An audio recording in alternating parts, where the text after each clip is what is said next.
It must be Tuesday.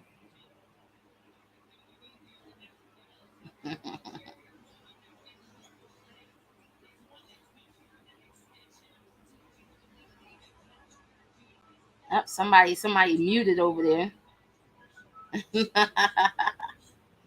Down here in There Sports you Talk, we're go. in the building. It's Tuesday night. Left-handed in the building at RM Desk on Twitter. I got my co-D in the house with me, and she's ready to get it cracking. Yada Bears in the house. What's good with you, Yada Browski? Man, just chilling. Enjoyed a nice weekend of college football. Happy to see Extended weekend. football. Mm-hmm. How was your weekend? Yeah, extended weekend. They don't call it Labor Day for nothing because as soon as it's over, but you go back to reality and all that. We're in the building. You know what it is? Tonight's show, the 2023 NFL prediction show, and we actually kicking off our second season down in Sports Talk. You know what I mean? We in the building. This is the second one, y'all. The first one was the first one. Now we on season Yeah, two. now We season in the two. house. We gonna get it cracking. Definitely all those good NFL predictions that you want to get, division picks, playoff picks, Super Bowl pick. The road to paradise is coming up soon in February, y'all. We're gonna definitely get it cracking as far as some college football talk, and we got a new segment on the show called "Get Down on It." We'll talk about that in a little while. But first and foremost, the big story on everybody's, topic lists. Everybody wants to talk about Deion Sanders and Coach Prime. Excuse me, my bad, Yes, Coach Coach Prime. Prime. That's right. Absolutely, going into TCU and walking out like a champion. What was your thoughts on that game going into it, watching it, and then now dealing with the after effects of a great Colorado victory? Well, first and foremost, it was a good game. It was a really, really good game. Um, I am extremely happy for Coach Prime. I was a little shocked, but after seeing them go down and score so easily in the first quarter, like in like they first like possession, I was like, okay, I see the potential there. I see that he has something going on. And, as we was talking about in the green room, he made everybody look like clowns. Mm, He made his, you know, other coaches, other coaches, his coaching colleagues out there who laughed at the thought of him being a head coach at a Power in Five the first school. place, right? Yeah, in the first place, he made them look like clowns. He made those experts that get paid, on ESPN and FS1 and CBS, and you know, make them look like clowns still. Because he came out there and he showed him that it doesn't matter where he started at, where he came from, he's still a football coach. He's a coach, first. And he came out there and he proved everybody wrong. He has a roster that's basically put together in one off season, um, by use of the transfer portal. His first interaction with the University of Colorado, everybody was a little scrimmage at it, like, oh, how can he go in saying that? Well, he told you that his luggage that he was carrying with him from Jackson State was Louis, and it definitely Absolutely, was Louis luggage. And right. also, I also want to, point out that I feel like even with him leaving Jackson State, I feel like they was there was definitely some hate from the SWAC conference, and I'm pretty sure they all expected him to get blown out on Saturday. So I feel like that he showed them that, listen, if I can do it, y'all can do it too. You don't have to just limit yourself to, you know, smaller conference, that you can stick your neck out and try to get these other jobs in these bigger programs, and you probably could get, you know, some work. Um, but I want to just, you know, give him huge shout out. His son killed it. You know, 510 yards, what, 4 touchdowns, no picks. He had like an 85 completion rate. Um, Travis Hunter, he played what, 129 snaps going both ways. He had what, 11 catches, like 119 yards, and then on the other side, And an interception. yeah, on the other side he had a key pick in the red Mm-hmm. zone. He also they also wasn't throwing on his side like that because he was locking down their best receiver. Shout out to the the freshman that had a shot to go to Notre Dame, but he told Coach Prime, he said, "Nah, I'm gonna come to Colorado with you," and he went out there, 3 touchdowns on his own. You know, Jimmy Horn Jr. also on the other side had over 100 yards receiving. I can't remember the third wide receiver name, but he had over 100 yards receiving.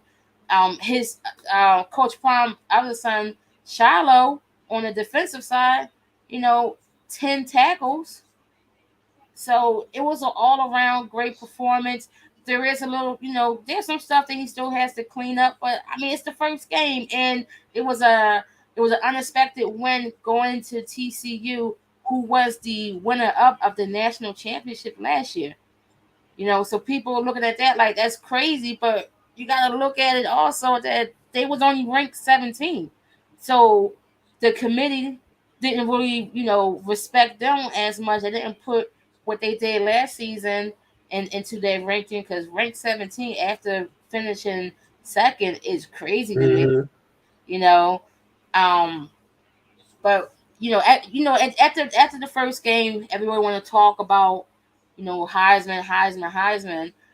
The one thing I seen is that Shador Sanders definitely made a case for his NFL future.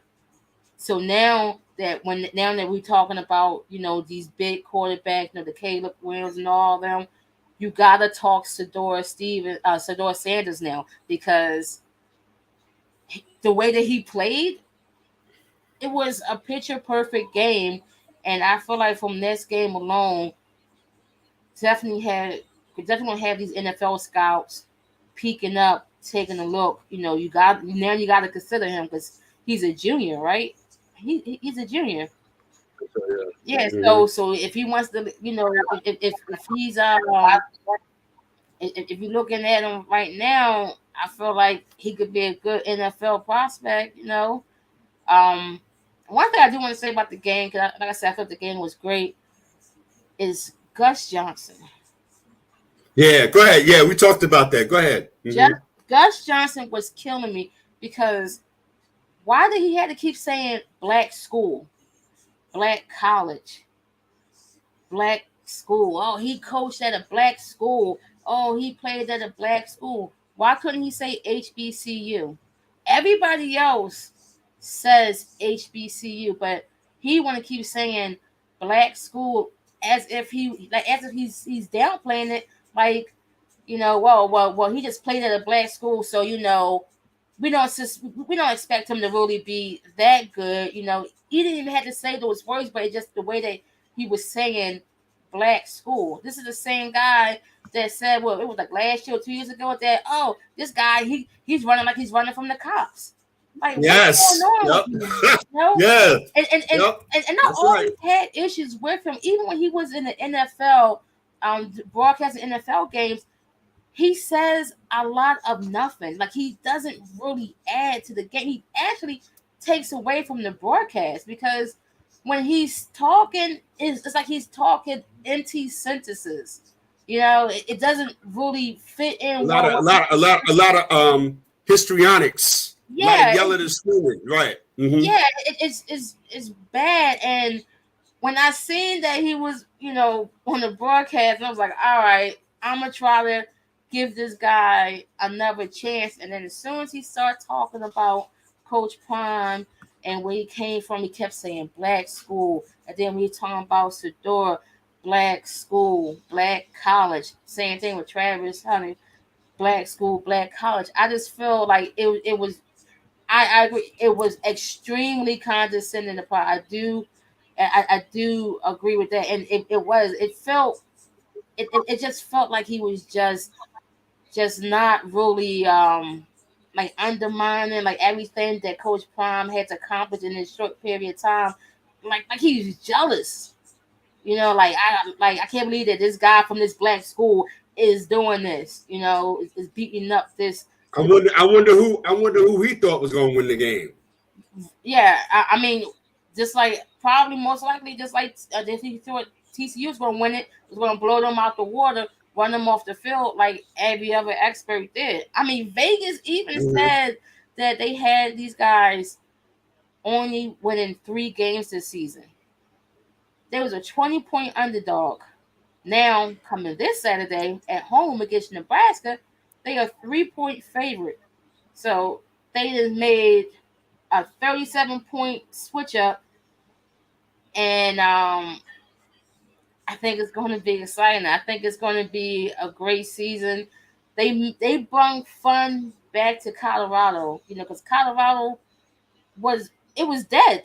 College football in Colorado was dead, and from them winning 1 game last season to winning their opener is bananas, and he has already accomplished more than any other coach who has been there during that stretch of terrible Colorado college football. He has accomplished more than any of them guys have, and he probably accomplished more than the athletic director in Colorado University thought that he could do in just that 1 game. But I'm gonna throw it to you. How do you feel about it?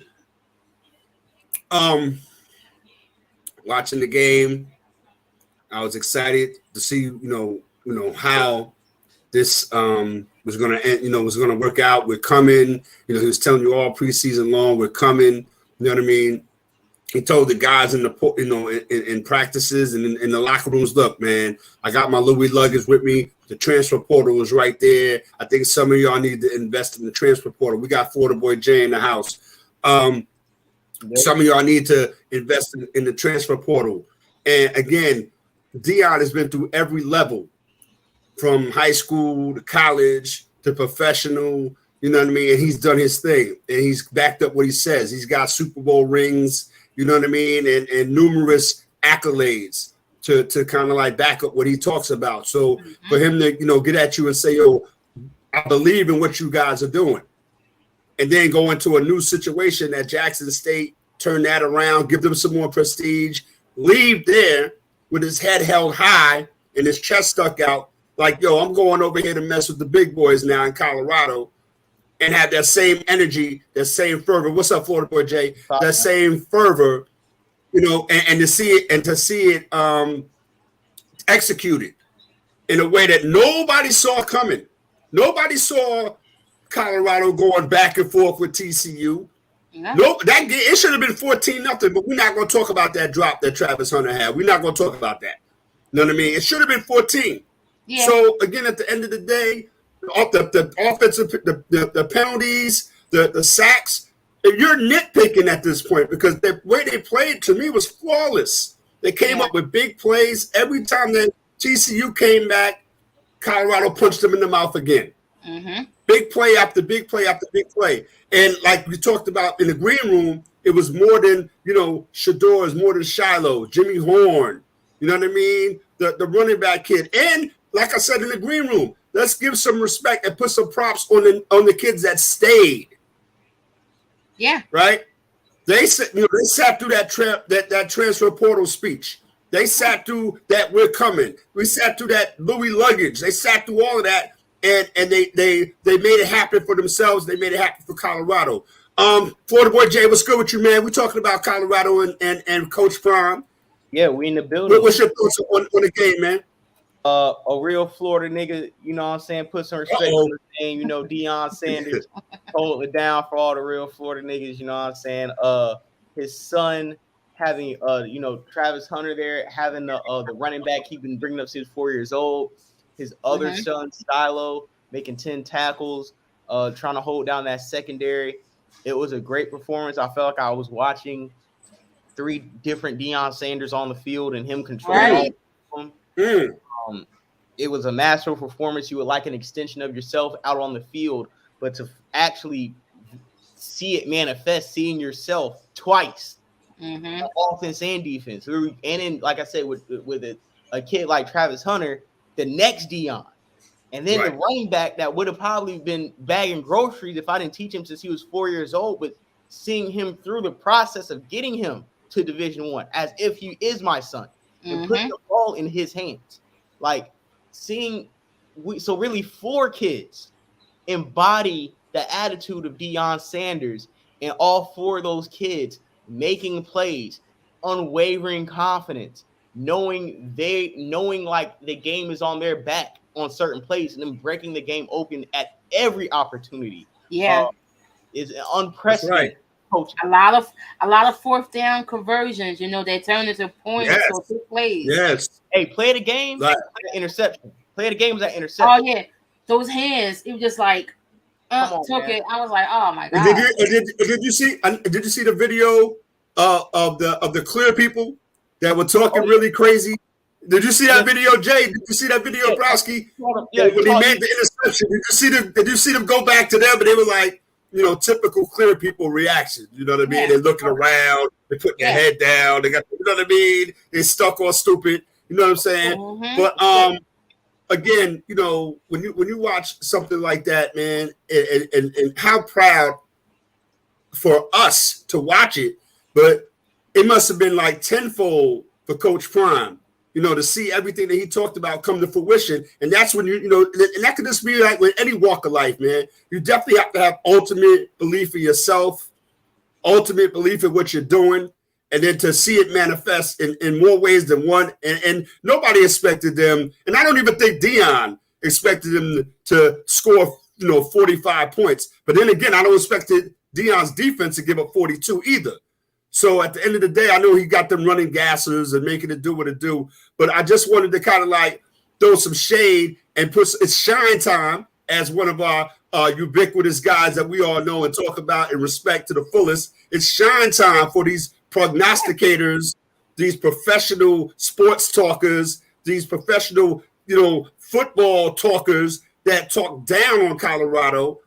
You know what I mean? And the transfer portal and how Deion was doing it. And then you have the guys like Dabo Swinney, right? That, kind of shied away.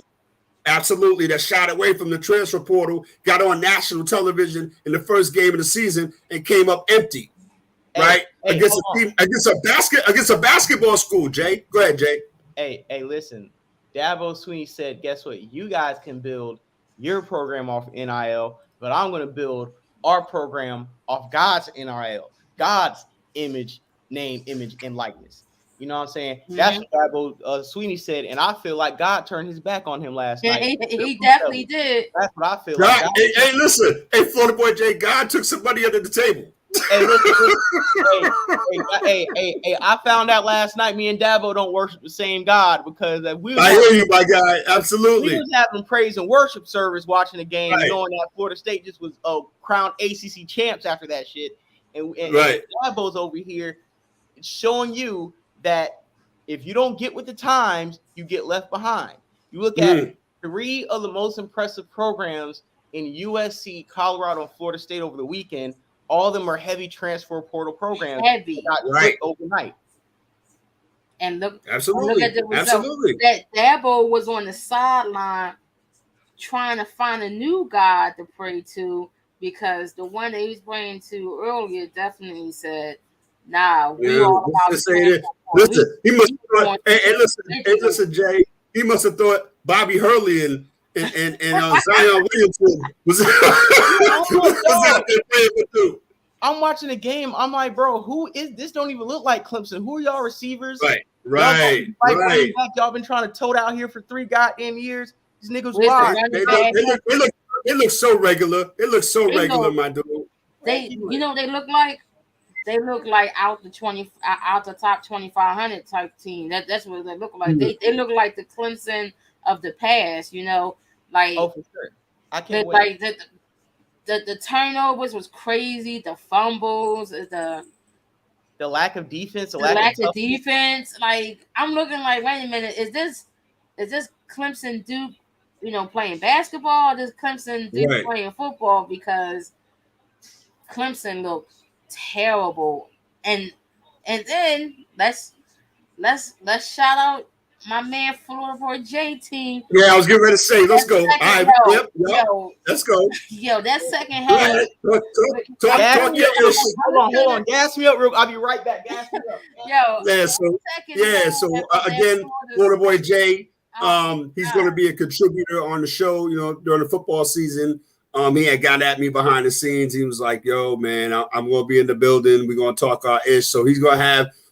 We're hoping that since you showed up tonight, Florida Boy Jay, you got your predictions ready for the season, for the divisions and the playoffs and all that. Yeah, so now we're gonna give you your shine time, man. It's shine time for you, my guy. You talked about your Florida State Seminoles. Go ahead, man. Go ahead. Put some goddamn respect on my motherfucking name. Put some goddamn respect on this state. We told niggas, like last time, you can probably go back to the last show we talked. I'm like, yo, we got Jordan Travis. We got Benson, one of the best running backs going into the draft next year. We got 3 receivers. Johnny Wilson, 6'4". We got Coleman, 6'3" from Michigan State. Balled out with an iWatch, with an Apple Watch on these niggas. Yes, I saw that. Crazy. We got we showed the country everything I've been trying to tell niggas all summer. Florida State is the best team in college football. There's nothing niggas can do about it. Move the fuck around. Everybody talking about SEC hype. We beat them niggas last year, unproven, having bad luck. We beat them, not proving anything to ourselves. Then we get on a 10-3 season, coming off that, and then we beat them in the Superdome last year. Yeah. That's pretty much a home bowl game. Yeah. We playing in Orlando this time. You thought we was gonna lose? Right. Out tough. Now I'm gonna say this. First quarter, Jordan Travis looked like old Jordan Travis. Okay, yeah. I was wondering what's going on. Right. Remember, hey, left-handed. You remember Jordan Travis a couple years ago at Miami? Yes. Yeah. Come on, man. We keeping it on the positive. Go ahead. Hey, so he was reverting back to old Jordan Travis, and we like, oh shit. Then he took off for a little scramble, kind of got like popped real quick, calmed himself down. He went 11 for 12 after that. Seeing him finding receivers. One of my main problems watching that game though was Johnny Wilson was dropping too many balls, too many easy passes. Johnny Wilson was dropping, right? But to progress that, I love how the pass rush looked. I like how the secondary looked. My favorite thing about the team was the toughness on offense and on that offensive line, pushing niggas over, running niggas over, receivers, little boying niggas, like we was hooping on them niggas for real. And to see the LSU team, elite SEC team get dismantled like that, and in the fourth quarter get punked, was a sight to see. Yeah, I was getting ready to say that. Hold that thought, because I was getting ready to say, did they snatch LSU's heart? Yeah. It looked like they snatched their heart. Yeah, we snatched their chain. They definitely snatched their heart. Yeah, we snatched it. We told them niggas top. Absolutely. Down in Sports Talk, we in the building, man. NFL prediction show, but we had to give prime time, you know what I mean, and the University of Colorado some shine. Shout out to USC. They did their thing, you know what I mean? Shout out to Florida State, absolutely did their thing. So again, man, we in the building, and it's almost about that time. All right. I hope you're gonna put all your chips in the middle of the table, because from today starts until Super Bowl weekend, we're gonna talk football. Florida Boy Jay hit me behind the scenes before, a few weeks ago, was like, yo, man, I'm gonna come in, I'm gonna talk my ish, I'm gonna get it cracking, we're gonna do what it do. So now is the time to how they say it, put up or forever hold your peace. So Browski, we're gonna start off with you. We're gonna start off with the AFC. All right. What are your thoughts? Who do you see coming out of the AFC as far as the divisions are concerned? All right. So AFC. And we writing it down. We writing it down. AFC is tough, you know. Writing it down. Like I said last week, AFC is the gauntlet. So let's just go ahead with it. So I'm see AFC East. I'm going to go with Buffalo. I'm going to go Buffalo coming out the East. The South, Jacksonville. The West to me is going to be a little bit tough, but I still see Kansas City going out there out the West. And the North, I got to go Bengals because as much as everybody else improved, they still isn't better than the Bengals. You know, I think the Bengals going to go as far as Joe Burrow calf is going to take them. So I got those 4 division winners. What we got? Who gonna come out the AFC all the way? Right. You got 4 No. divisions. So hold that thought. Hold that thought. Florida boy Jay, it's all you, Playboy. What's your AFC division picks look like? All right, so my AFC division picks right now from the AFC East,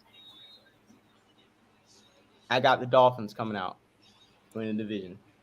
From the South, Jacksonville, and I think we're going to have the number 1 overall seed in the AFC. From the North, I want to go with the Browns, but I'm going to go with the Bengals. And in the West, we're going to go ahead and get Patrick Mahomes and the Chiefs. All right. He's keeping it local. You peep that, Browski, keeping it local. I ain't mad at him. Hey, I ain't mad.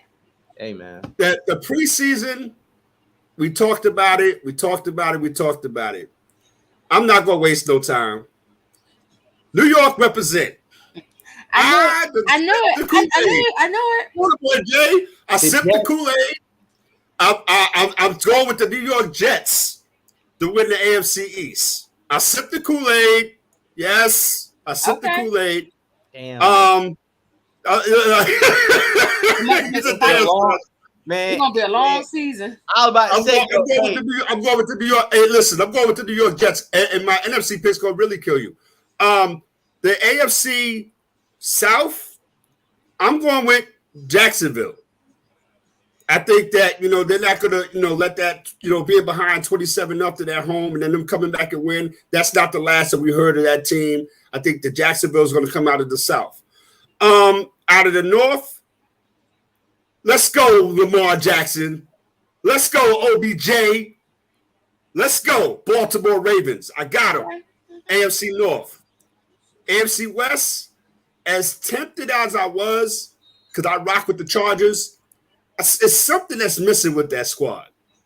So I'm going to go and jump on the Chiefs bandwagon one more again, and we're going to rock with the Kansas City Chiefs. So, again, the Outer Bears got the Buffalo Bills in the East. Florida boy Jay goes with Miami. I got the Jets. Somebody's lying. The AFC North, the Outer Bears says Cincinnati. I said Baltimore. Florida boy Jay, Cincinnati. Hey, hold on. AFC South. Go ahead. Am I allowed to change my North pick before we make it official? Is he allowed to change his North pick, Browski? Yeah, go ahead. Browski said he's allowed to change the North pick. Okay. Left-handed. I'm sorry, but I gotta go Baltimore, man. I think Lamar's gonna be healthy. Okay, all right. I feel like if Lamar was healthy the last 2 years, they really had the number 1 seed in the AFC on lock last 2 years, and then he got hurt. So I'm gonna go Baltimore. Healthy Lamar. Baltimore. Okay. Continue. My bad. Okay. AFC South is unanimous. We all say Jacksonville. The AFC West is unanimous as well. We all say Kansas City. Let's jump to the NFC real quick. We're gonna jump to the NFC. Browski, what is looking like for you in the NFC? Well, I'm gonna go with the easiest pick, of course. NFC East, of course, the Eagles. What else is new? I'm gonna go NFC North. I'm gonna say I'm gonna go with Detroit. I feel like the NFC North is wide open.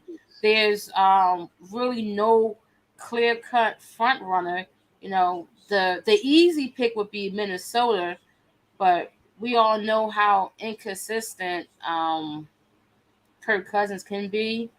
I think Detroit definitely has been going in the right direction. I think they're going to take the leap. There's no more Aaron Rodgers, you know. For the South,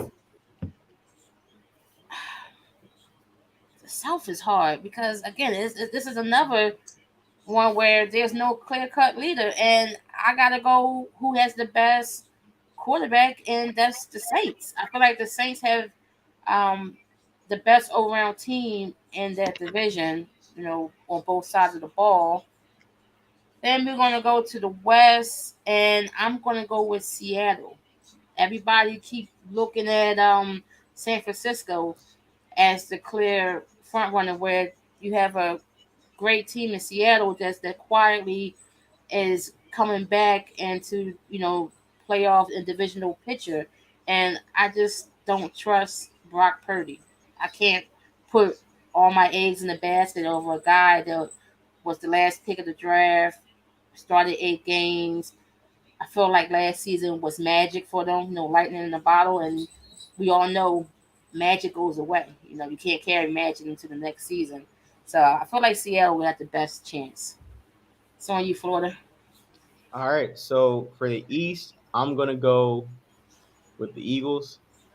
I think they got a revamped defense. I think a lot of people are asleep.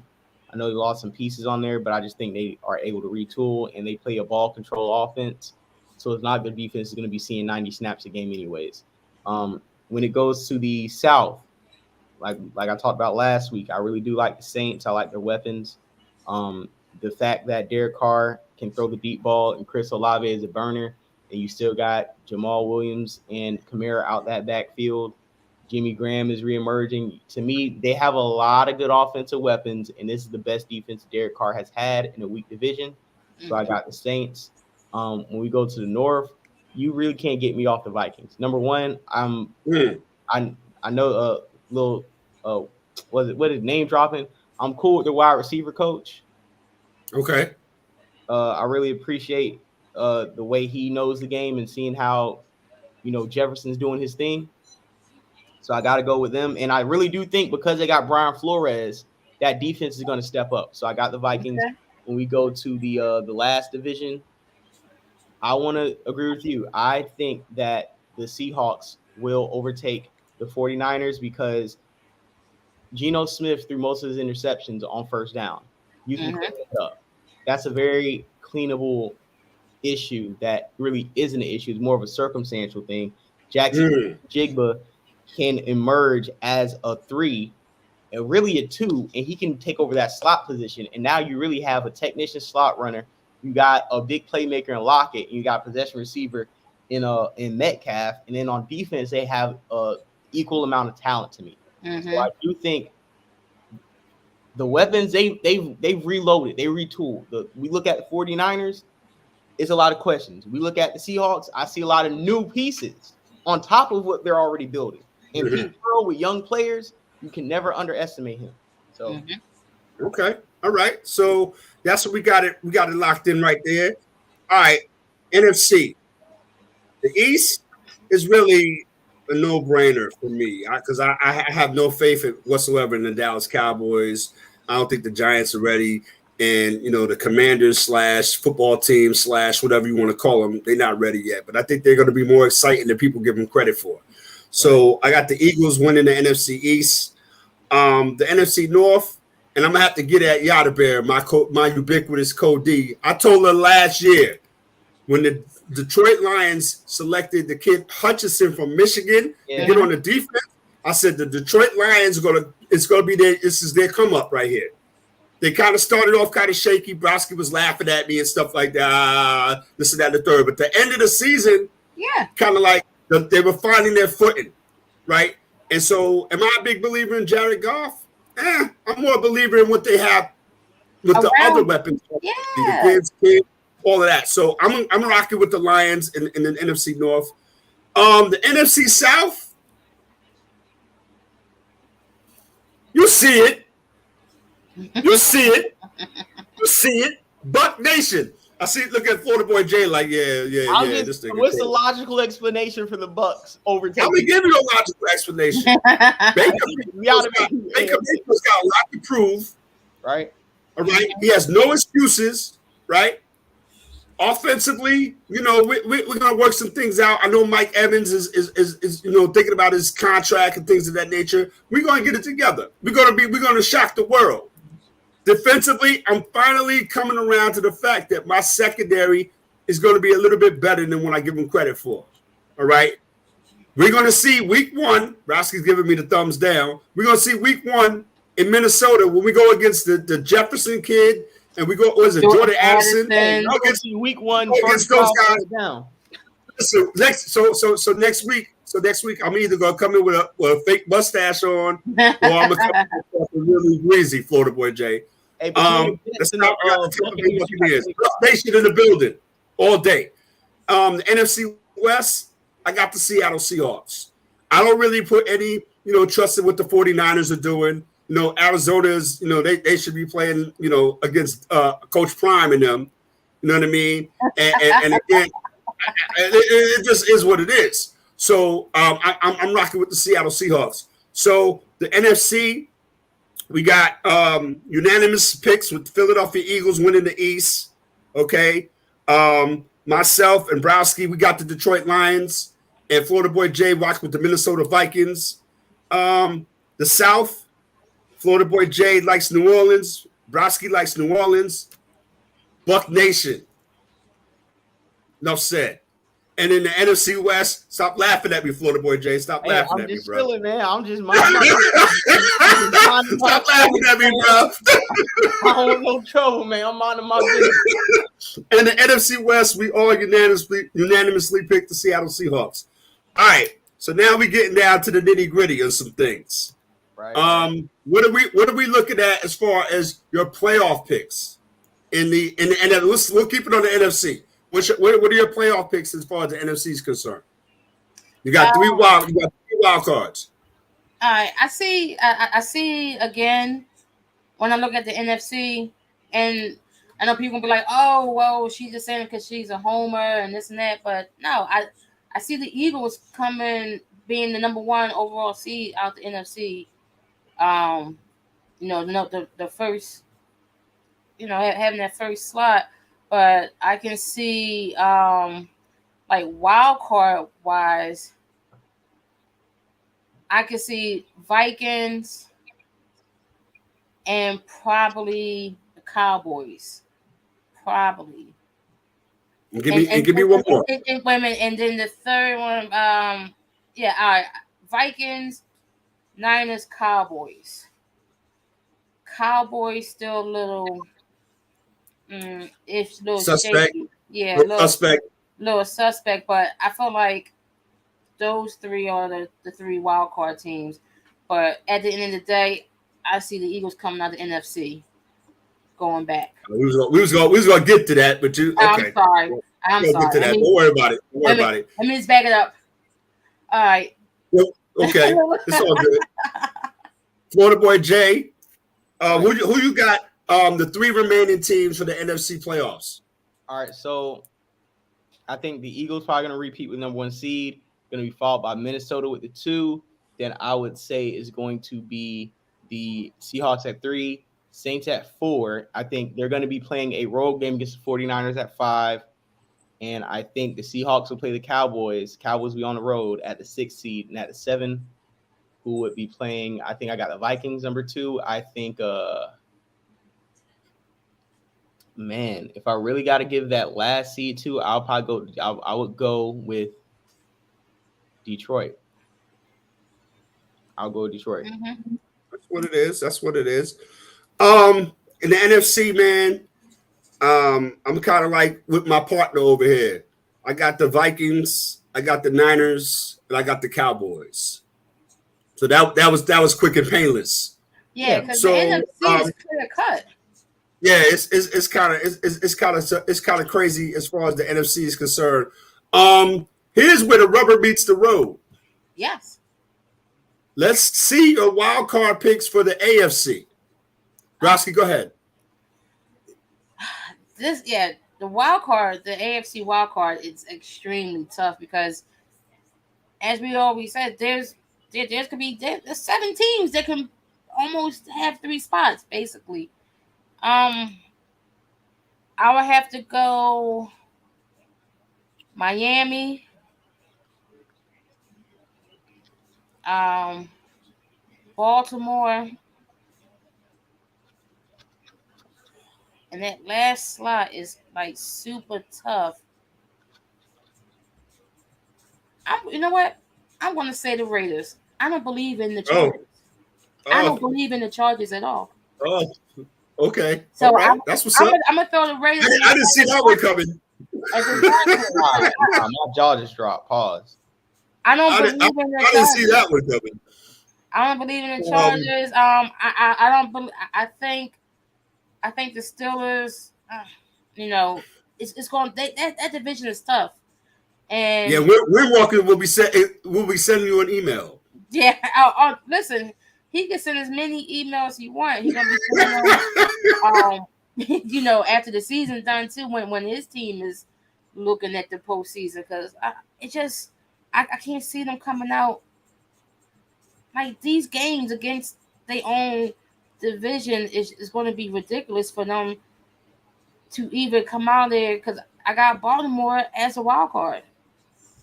I can't see 3 All teams right. coming out of there. Okay. FBJ, what's your wild cards looking like, my guy? My wild card picks are. I already said I think Jacksonville is going to have the number 1 overall seed in the AFC. I think 2 is going to be Baltimore.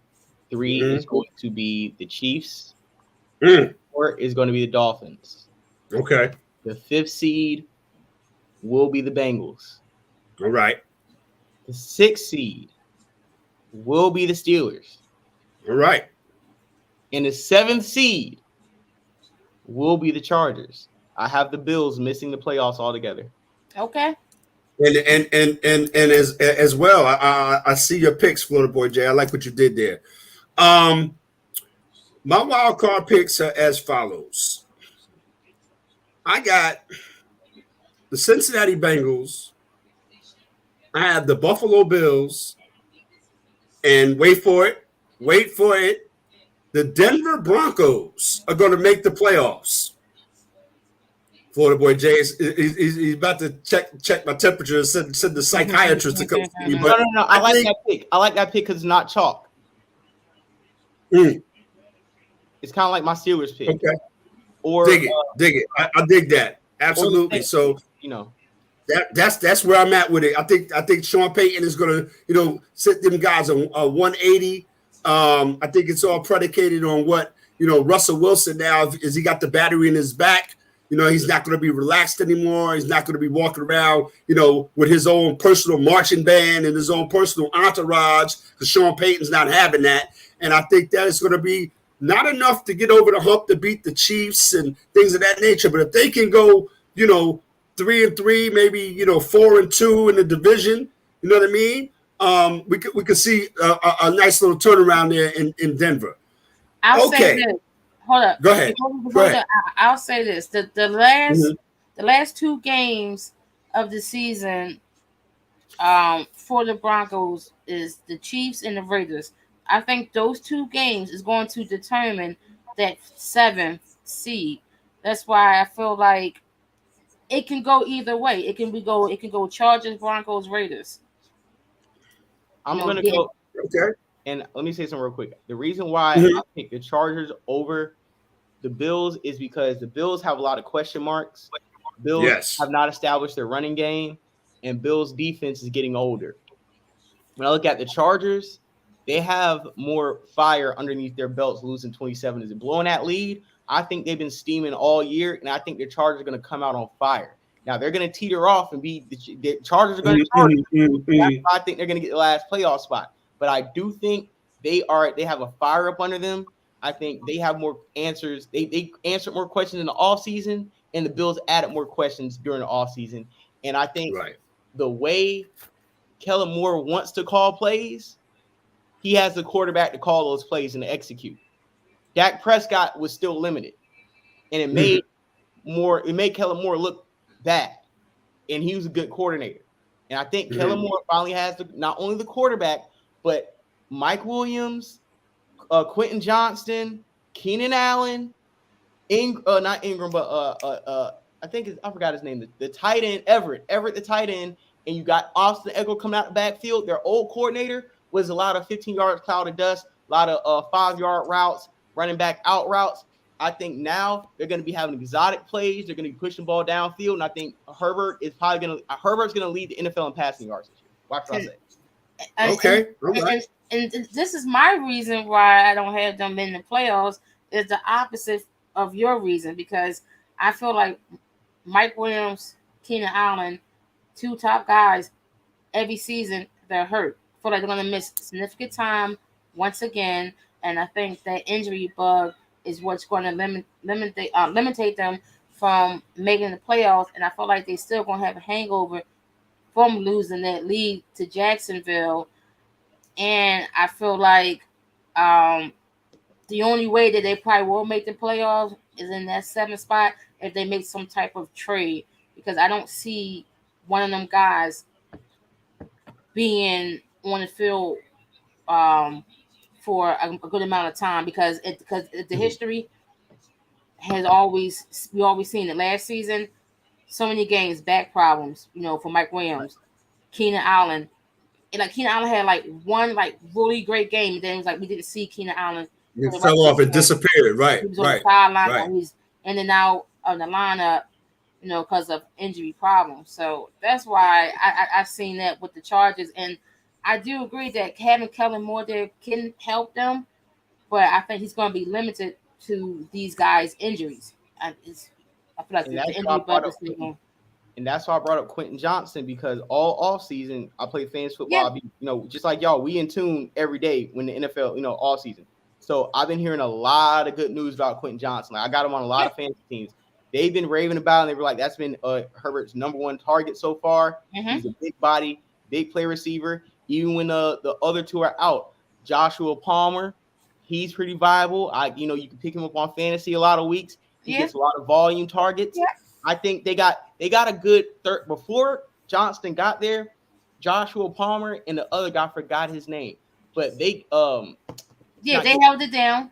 Yeah, they can hold it down at a 3 and 4. Then you added a Johnson to it. So if Mike Williams gets hurt or Keenan Allen gets hurt, you still got a big play rookie, and you still got the other 3 and 4 that I think can surmise for one of those guys being absent. Because like you said before, that's kind of been the Chargers' Achilles heel. One of them goes down, you can double the other, and now their offense is coming with Eckler out the backfield. And then you can't remember also, one of them they can't forget also that they also had the same injury bug problem on the defensive side in Key Rose. So that's, another reason why I left them off my list. But, absolutely. We're going to get right now into, we're going to stick to our teams. Me and Florida Boy Jay rocks with Jacksonville. You already know Browski, Philadelphia Eagles, and my Tampa Bay Buccaneers. Browski, what is your storyline for the Eagles this season? What are you looking for? Storyline, no Super Bowl hangover. Our young defensive key players stepping up. Jalen Carter, rookie defensive player of the year. I definitely see that. I see your storyline being a lot of people regretting not drafting him because things that happened in his personal life that had nothing to do with football. So I feel like that's going to be it. Jalen Hurts, MVP. Okay. Same question to you, Florida Boy Jay. What's it look like for your Jacksonville Jags, my guy?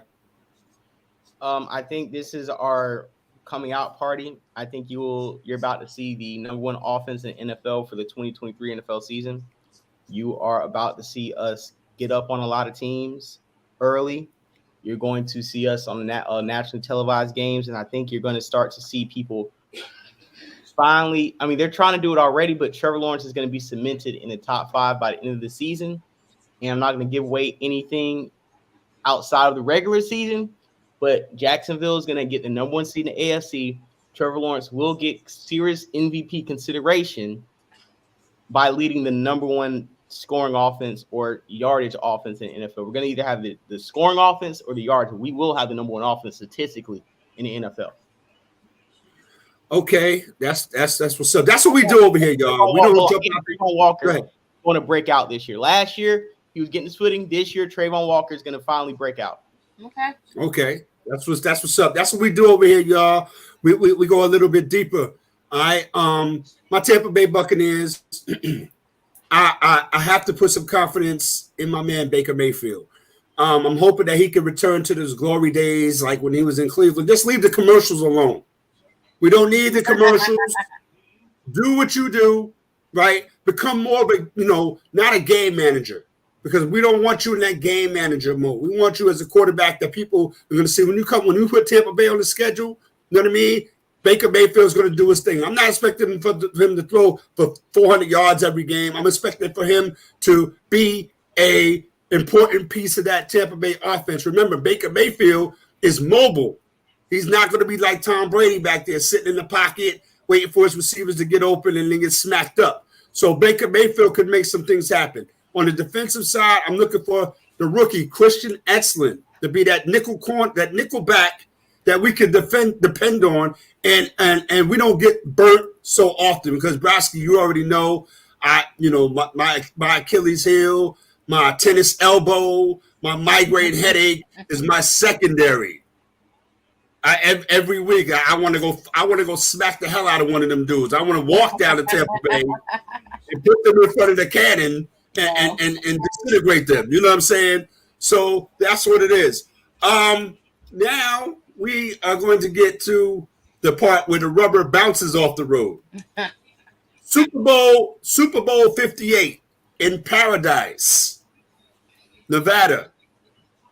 Who we looking at, Browski? Who's going to be on the other side? We already know who you got. Who's going to be on the other side? You said Paradise, Nevada. Yeah. The road to Paradise. Man, I feel, Eagles, it's... Go ahead, say it. I know it's hard. Right. Go ahead and say it. Hard forming that sentence and putting them in the same sentence as Super Bowl, but we can sound it out together if you need. Eagles Jacksonville. That's right. Eagles Jacksonville. Okay. Florida boy Jay, who you got? Jacksonville versus who else? Because I think Jacksonville is going to. I think somebody is going to take the Chiefs out of their misery. I think we can beat the Chiefs, but I think somebody's going to surprise the Chiefs before we do. Okay. They already got bad vibes. Kelsey, you know what I'm saying? Chris Jones. Kelsey's already up there. Yeah. I got Eagles, Jags, Super Bowl. I think what the Eagles are doing, you're seeing Eagles on a McNabb run. It's going to be the Eagle Invitational the next 2-3. We're probably going to year 2 out of 3. I think Eagles going to 3-4 straight NFC Championship games. Then it's going to be Eagles and Jaguars. Browski likes that, right? Look at her. She like that. She got the glasses out. Like, yeah. Listen, man. This one was hard. I pondered it. You know what I mean? Got with the greenery gods and try to get my mind right and figure this thing out. My Super Bowl pick, I'm gonna start with the AFC. Put some respect on Lamar Jackson's name. I think the Baltimore Ravens are finally gonna put it together and get their Super Bowl thing together. And they're going to be playing against the Philadelphia Eagles. I know we're not going out on a limb with the NFC pick here, but it is what it is. It is. We're not picking blindly. You know what I mean? Browski, who's going to lose the championship games? So you got Philadelphia, Jacksonville in the Super Bowl. Who's losing the championship games? I feel like in the NFC Championship, maybe Eagles. I'm gonna,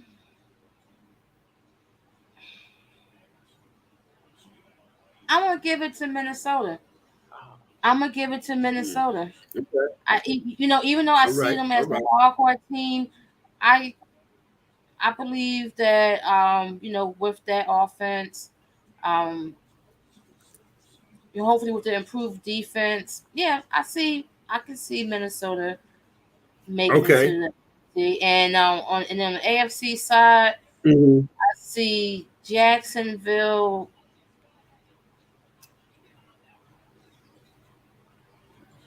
Bengals.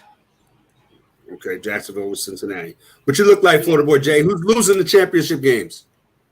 man, you would have thought me and Yada Bear compared notes because I got the same NFC and AFC. I got the Bengals getting the wild card, Mm, but becoming road dogs on the way to beating the Jacksonville. Chiefs. And I Beat. see right. And I see that Burrow handing over the shit to Lawrence. I think Lawrence won't get a chance to take out Mahomes one-on-one, but he will have a chance to take out Burrow Mm-hmm. and replace him as that two. Mm-hmm. And Okay. in the NFC, just like Yada Bear, I believe in the Vikings. Maybe it's that quarterback on Netflix. I don't know what it is. Maybe like I said, knowing the wide receiver coach, watching that, knowing that they got Brian Flores on defense, knowing they got Patrick Peets and Darius Smith, Jordan Hicks. They revamped that pass rush. You still got Harrison Smith, still got signed. I think he was a rookie last year. He's going into the second year playing that free safety position. Mm-hmm. Jordan Addison, like you said, I think he's an upgrade from Thielen Yep. as far as the speed wise. TJ Mm-hmm. Hawkinson, he's going to be a volume tight Hmm. end. He might become the best tight end this year. Mm-hmm. As Kelsey will know, Okay. so statistically, TJ Hawkinson can really get some volume. Andre Madison, Absolutely. I just think that the Vikings, they're going to shore up that defense, and I don't think a team in the NFC is more complete than the Vikings outside the Eagles. Okay. Mm-hmm. My pick to lose the championship games. I'm gonna keep it real quick, short and succinct.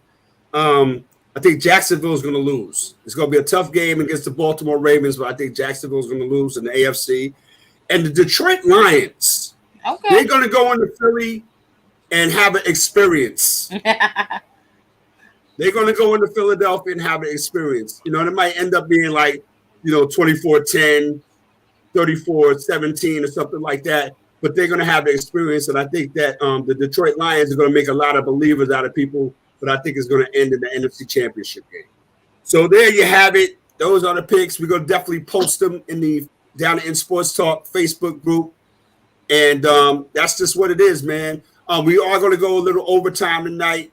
Talk about some other things real quick. Brosky wanted to talk about the U.S. Open and Coco Golf, Oh, and that's what we're going to get into right now for a couple of minutes, and then we're going to do our parting shots. And we got another segment on the show called "Get Down on It," where you just kind of like talk to whatever appeals to you or whatever you like, or whatever you think is going on in the world of sports that you want to talk about. Go ahead, Brosky, talk about the U.S. Open real quick. I definitely was just want to give a quick shout out to Coco Golf, who made light work today in her match. She took it 6-0 first set, 6-2. She got her out of there with the quickness. Coco was Yeah, like she was playing like she had hot to catch a train. outside. She got that match done like it had to be like under an hour in and out. She is the first American team. She's about like 19 to advance to the semifinals since Serena Williams. And I think this year is her year to take the U.S. Open. She come in as the sixth seed, and she just been on this tear throughout the whole season so far. She hasn't won like a major, but she has won other smaller tournaments, and I think this is going to be her coming home breakout party where she's Okay. going to put the tennis world on her shoulders and pick up where Serena had left off. I feel like Serena definitely passed the torch over to Coco. We all thought it might have been Naomi Osaka, but she took some time off. She had a baby, she took some time off, and right now, Coco Golf have just been holding down for the black girls out there. Okay. All Especially right. seeing I got nieces who play tennis, and them seeing someone who looks like them out there on the court, shows them that, hey, if you take this seriously and this is something you really love to do, you could be out there on TV at the U.S. Open, at Wilmington, at the French Open, and doing some real damage. So definitely shout out to Coco. Absolutely. Who knew that a tennis racket could take our sisters around the world? You know what I mean? Hmm. Florida boy Jay, get down on it, man. What's your thoughts? Just on what she said, or on just whatever in Or this morning? for you, what do you want to talk about? Just Okay, what's I want to appealing talk. to you? What's appealing to me, and what I want to talk about is this time of year right now, and just Okay. us. We just had Labor Day weekend, the end of summer, Mhm. beginning of fall, and us kind of just taking time throughout the day to appreciate the fact that Okay. we've been waiting all year mentally. This is a mental, like a relaxing, you know what I'm saying, mentally stimulating time. We can just watch sports. We can sit down on the weekends. We got to make plans. We ain't got to spend no crazy bread going out nowhere. We can, our significant other understands this is our time of year. We can hang out with like-minded sports fans. We got Hmm. football, basketball, baseball, tennis. Just it's sports season. We only got a good like 4 or 5 months of this. And I just want everybody to soak in every day we got, every day that we can come on here and talk sports. We go check our fantasy teams. We go to local bookie book, you know what I'm saying? Put some money down on the parlays, play little gambling sites, go to the games, even tailgate. This whole time of the year is the best time of the year, I think, for us. And I think we just, every day that we have, starting now, even this weekend with college football kicking off, we should just appreciate it because time goes by fast. Hmm. No doubt. That was dope, man. I appreciate Yeah. that. For me, it's about inspiration and being inspired. If what Deion Sanders did by leaving Jackson State and going to Colorado, and this having the same enthusiasm, his same swag, and fulfilling that. I mean, being it's only one game, we get it, but I think that first step is the most important step to let put other people on notice.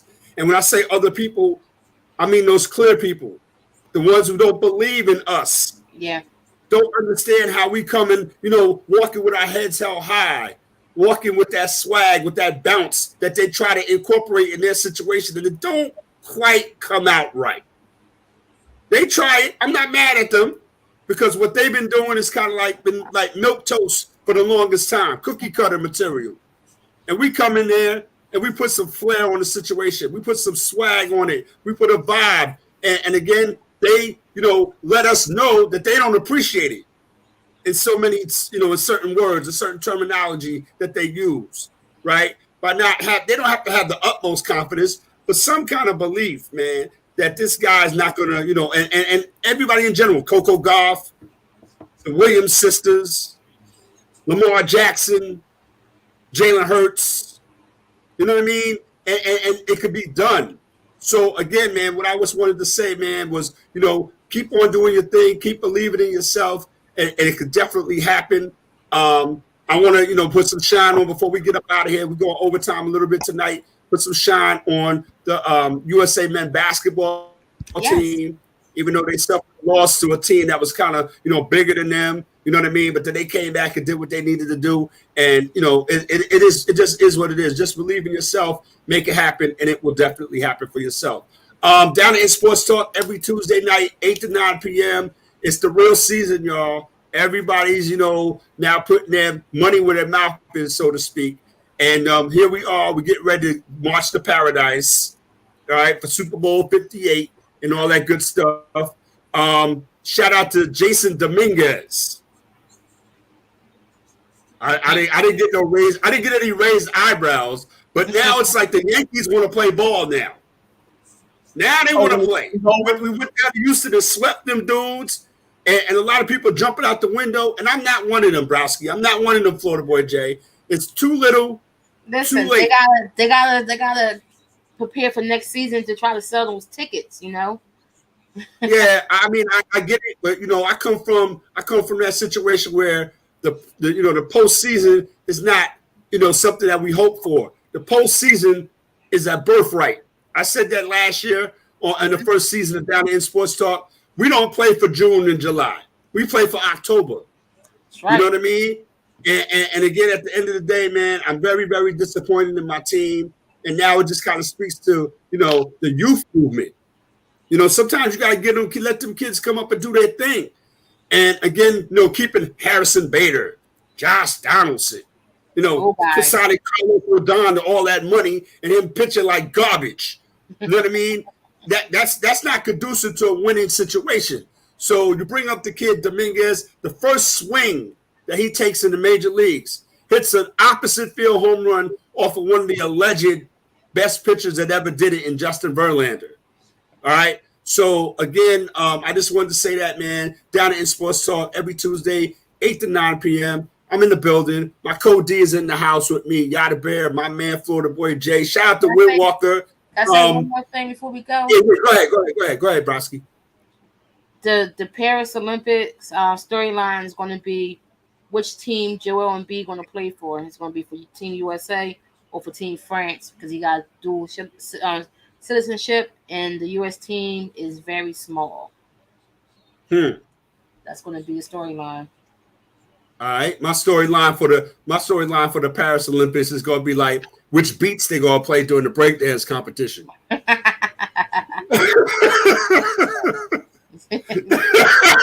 didn't Florida Boy Jay this nigga. Wow. We get up out of here, man. We appreciate you, man, for coming through. Most likely because that is a new Olympic sport. I will say to your partner shot, they hate when we make our preparation look easy when it's time to perform. They hate it. They hate the fact that we can.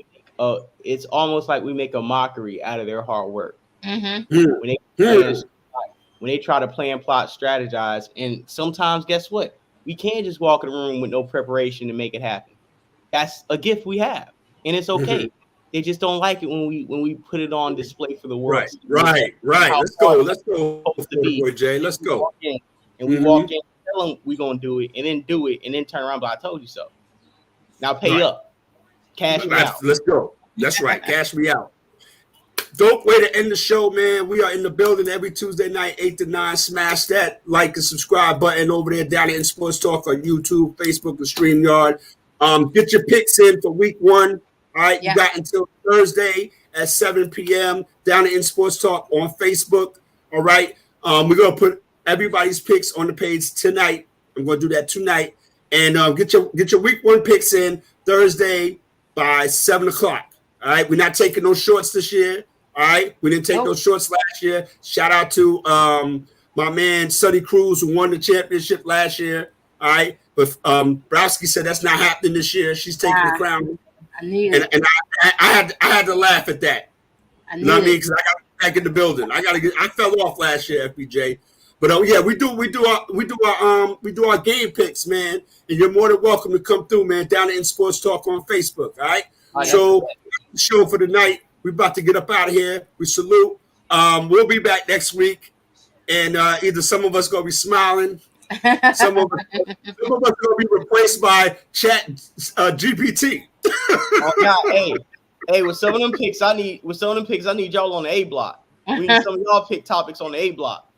That's what it is. I feel you, my guy. So we're gonna get up. Hey, Florida Boy Jay, once again, man, I appreciate you, man. Look forward to seeing you and talking my ish. You know what I mean? And every time, man, we look forward to seeing you and chopping it up because we got some things that we got to deal with when Florida State plays Miami. You already know, man. I mean, so that's what it is, man. Salute to you every day. Make sure, big up your podcast, man, before you go. Perspectives and Facts podcast. Florida Boy J on YouTube. So just type in Florida Boy J on YouTube. We post content every day. 5-6 clips just hit YouTube right now. We dropping at 9 o'clock, 9:15, 9:30, 9:45, 10 p.m. and 10:15. So we got 6 dropping today. So go ahead to the channel, subscribe, turn notifications on. We lit, man. You guys have a great night. Appreciate you, dog. Salute. Absolutely, man. All right. Yes, All sir. right, appreciate you. All right, y'all, Florida Boy Jeremiah. Jay in the house, rocking with us. Great one. Make sure y'all check us out. Subscribe down to Sports Talk. We in the building. Florida Boy Jay's gonna be here doing what he do. I might have to spark with.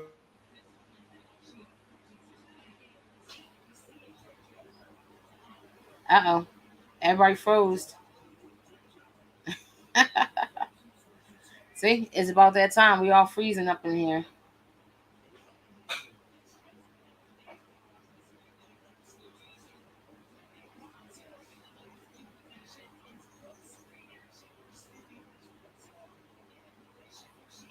Well, guys, it's been real. It's been fun.